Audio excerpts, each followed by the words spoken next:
Hello students, last videos में हमने capacitance के बारे में पढ़ा है।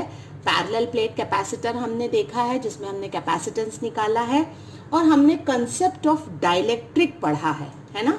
वो कंसेप्ट ऑफ डाइलेक्ट्रिक बहुत ही इम्पॉर्टेंट है क्योंकि उसमें ही हमने पढ़ा है कि जो आपकी जब आप किसी स्लैब को इंट्रोड्यूस करते हैं तो आपकी फील्ड जो होती है वो चेंज होके ई नॉट माइनस ई पी हो जाती है, यानी रिड्यूस हो जाती है। ये आपकी एयर मीडियम में होती है and this is due to polarisation when you place the slab. तो आज का जो हमारा टॉपिक है वो क्या है कि when dielectric slab partially फिल्स the space. हमारे इस कैपेसिटर में देखिए हमने क्या किया है, इस कैपेसिटर में हमारी प्लेट ए प्लेट बी है और एक हमने स्लैब है जिसकी थिकनेस स्मॉल टी है, वो इन दोनों के बीच में रखा है। अब क्योंकि ये जो स्लैब है वो डाइलेक्ट्रिक है, डेफिनेटली इसमें इंड्यूस्ड पोलराइजेशन होगा जिसके कारण नेगेटिव चार्जेस एक तरफ होंगे और पॉजिटिव चार्जेस स्लैब के दूसरे तरफ होंगे, करेक्ट। और इंड्यूस्ड चार्जेस के कारण इसमें पोलराइजेशन होगा। अब हमारी प्लेट की दूरी तो कितनी है, स्मॉल डी है, हमेशा की तरीके से जो दोनों प्लेट की दूरी लेते हैं। तो कैपेसिटेंस हम निकाल चुके हैं कि epsilon naught A by D होता है। This was the capacitance when there is no dielectric slab, मतलब जब एयर फिल्ड होती है, करेक्ट। लेकिन अगर हमने स्लैब रखा है तो पोलराइजेशन के कंसेप्ट से फील्ड रिड्यूस्ड हो जाएगी, यानी फील्ड पे इफेक्ट हुआ है। और मैंने आपको के का फॉर्मूला भी लास्ट वीडियो में बताया है, that is ratio of the field when air is a medium and when there is a reduced amount of the field, so the ratio of that is called K। यहाँ तक आपको सब we know that है, मतलब ये recap किया है हमने, इतनी चीजें हम पहले ही जानते हैं। आज के टॉपिक में हमें क्या करना है, कैपेसिटेंस की वैल्यू निकालनी है, यानी सी हमें डिराइव करना है। और हमें ये ध्यान रखना है कि स्लैब से किस में फर्क आएगा। तो देखिए स्लैब में जो हमें कैपेसिटेंस निकालना, उसके पास हमारा एक ही फॉर्मूला है कि C is nothing but Q by V. Charge हमारे नहीं बदलते हैं, हमें सिर्फ पोटेंशियल की वैल्यू फाइंड आउट करनी है। और पोटेंशियल जो है वो फील्ड से चेंज होता है क्योंकि हम पोटेंशियल ग्रेडियंट के फॉर्मूले से जानते हैं कि E is equal to V by D, यानी V is equal to E D, यानी potential according to distance and according to field बदलेगा, ठीक है। तो बस इसी बात को आपको ध्यान रखना है। अब आप जरा सा सोचिए कि जब आपने ये स्लैब रखा है तो स्लैब की थिकनेस कितनी है, टी है, और स्लैब में फील्ड कितनी है, ई है, क्योंकि रिड्यूस हो चुकी है, करेक्ट। स्लैब रखने के कारण जो एयर स्पेस है दोनों प्लेट के बीच में वो चेंज हो गया, क्योंकि ओरिजिनली डी था, डी में स्लैब रख दिया तो डिस्टेंस रिमेनिंग कितना बचा, डी माइनस टी, यही डिस्टेंस बचा ना, क्योंकि आपने टी को तो ऑक्यूपाई कर लिया है, तो आपका रिमेनिंग डिस्टेंस बचा डी माइनस टी, जो एयर मीडियम में है, जिसे हम ई नॉट कहते हैं, ठीक है। तो देखिए फॉर्मूला कुछ इस तरीके का होगा, वेलोसिटी पोटेंशियल का क्या फॉर्मूला होगा कि जब फील्ड ई है तो थिकनेस टी थी, है ना, ई डी। और जब हमारी एयर मीडियम की अगर हम फील्ड कंसिडर करते हैं तो थिकनेस हमारी, जो स्पेस हमारा है वो बचा है डी माइनस टी, करेक्ट। अब मेरे पास जो ये फॉर्मूला था ना, k is equal to E nought by E, इस फॉर्मूले से मैं किसकी वैल्यू ले सकती हूँ, E की वैल्यू ले सकती हूँ, और सब्सटीट्यूट क्या कर दूंगी, E की जगह I can substitute E nought by K T plus E nought D minus T. ये हमने क्यों किया है, क्योंकि हम दोनों में से क्या टर्म कॉमन ले सकते हैं, ई नॉट कॉमन ले सकते हैं, ये बचेगा T by K plus D minus T, correct.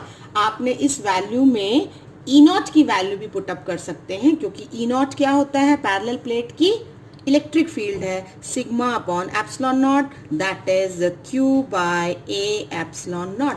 These all the things are we already derived, we know that है, ठीक है। तो अब वी नो दैट में हमने क्या किया है, ई नॉट में Q by A epsilon naught put up करके हमने एक नया पोटेंशियल का फॉर्मूला डिराइव किया, that is E naught bracket में T by K plus D minus T, ये एक टर्म है ना। अब हम यहाँ पे ई नॉट की जगह क्या लिख सकते हैं, Q by A epsilon naught लिख सकते हैं, and then I have to find the formula for capacitance, C is equal to Q by V. Q हमारा यही था और V जो है हमने जो फाइंड आउट किया है हम उसे पुट अप करेंगे। ओके, आपने Q कैंसिल कर दिया तो एक फॉर्म हमारा एज इट इज आ गया जो इसमें लिखा हुआ है कि T by K plus D minus T, एक कैपेसिटेंस तो आपका यही फॉर्मूला है। दूसरे फॉर्मूले में what I am going to do, I am just going to this rearrange the term, D को मैं आगे ले लूंगी और T by K minus T से एक टी कॉमन ले लूंगी, तो कैपेसिटेंस का एक बस जस्ट एक नया फॉर्मूला फॉर्म आ जाएगा। मैंने कहा डी मैं एक जगह लिख दूंगी और प्लस टी कॉमन ले लूंगी, तो ब्रैकेट में क्या बचेगा, 1 बाय के यहाँ पे आएगा अगर मैं इस वाले टर्म से लूँ, और ये माइनस है यहाँ तो मुझे यहाँ क्या लेना पड़ेगा, -1 लेना पड़ेगा, करेक्ट। और अगर मैं माइनस, देखिए अलग अलग फॉर्म है फॉर्मूले की, अब अगर मैं इसी को एक इस फॉर्म में भी लिखूं तो क्या होगा, डी माइनस टी अगर मैं कर दूं तो मुझे पहले क्या लिखना पड़ेगा, 1 माइनस 1 बाय के।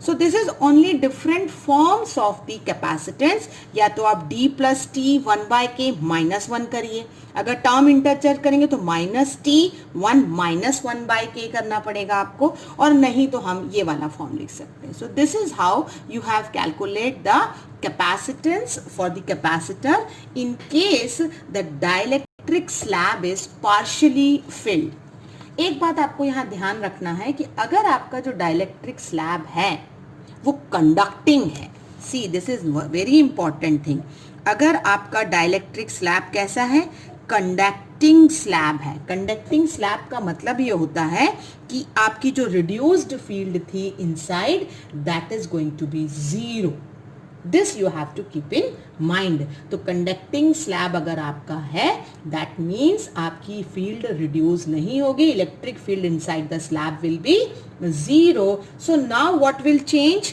Again V will change as what, it will be E naught D minus T, क्योंकि E तो आपका 0 हो गया है।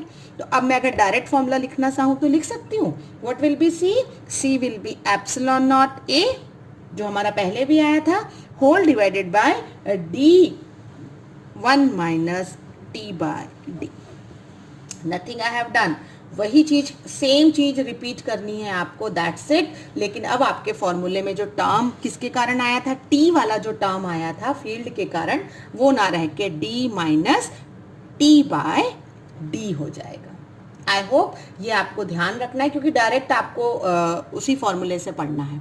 और अगर आप कहते हैं कि जो थिकनेस है स्लैब की, यानी जो D और T बराबर हो जाएगा तो 1 माइनस 1 कितना होता है, 0 होगा, और यहाँ जो है C वो इन्फिनिटी हो जाएगा। व्हाट आई मीन टू से, अगर आपने स्लैब की थिकनेस डिस्टेंस बिटवीन प्लेट के बराबर ले ली तो कैपेसिटेंस जो होता है वो कितना होता है, इनफाइनाइट कैपेसिटेंस का कैपेसिटर आपको मिल सकता है।